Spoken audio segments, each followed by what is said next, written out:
So Chad, tell us a little bit about the Drownsman and how that came about, and what inspired actually this film. For a while, we've wanted to do a film that's kind of a throwback to the films that we grew up on: the Nightmare on Elm Streets, the Friday the 13th, Hellraisers, Candymans, and I mean it's such a fun kind of genre that's it hasn't really, it's kind of been lost in our kind of the current, like, since 2000-esque. I collect a ton of horror paraphernalia, and Right. I always said I wanted to make a character that McFarlane would make an action figure of or something. Right. So I mean, there's just so much fun to play with, creating like an interesting backstory, like a villain that just has no rules, and just kind of having fun with it. Like having something that doesn't have to be based in reality, that's just so obscene or Right. unique. So you use the actual water element in the film, that being the scary part of the film.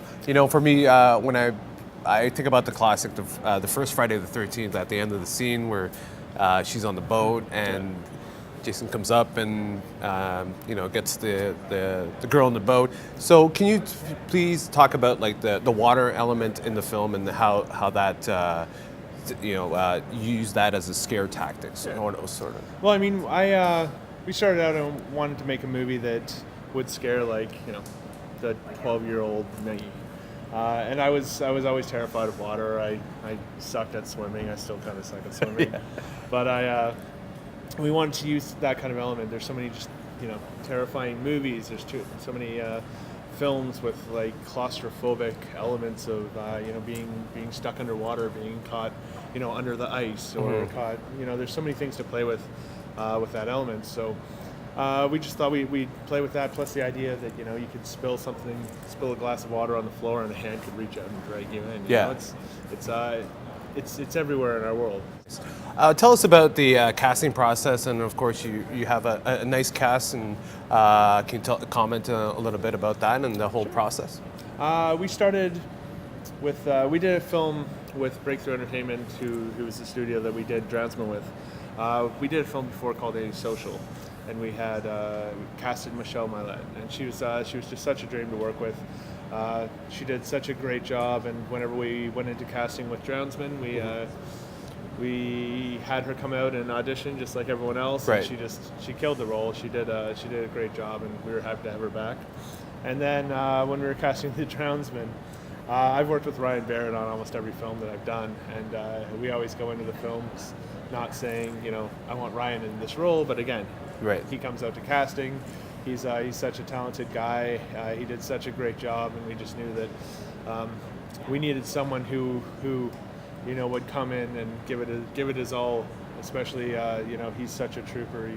He's always willing to do whatever it takes to get the job done. And we knew that the Drownsman would both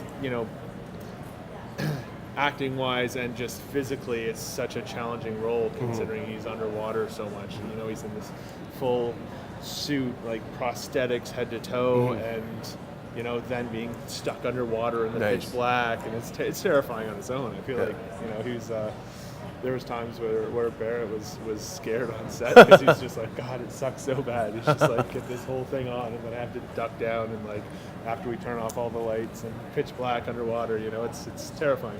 Tell us about the importance of having your film here at this type of festival.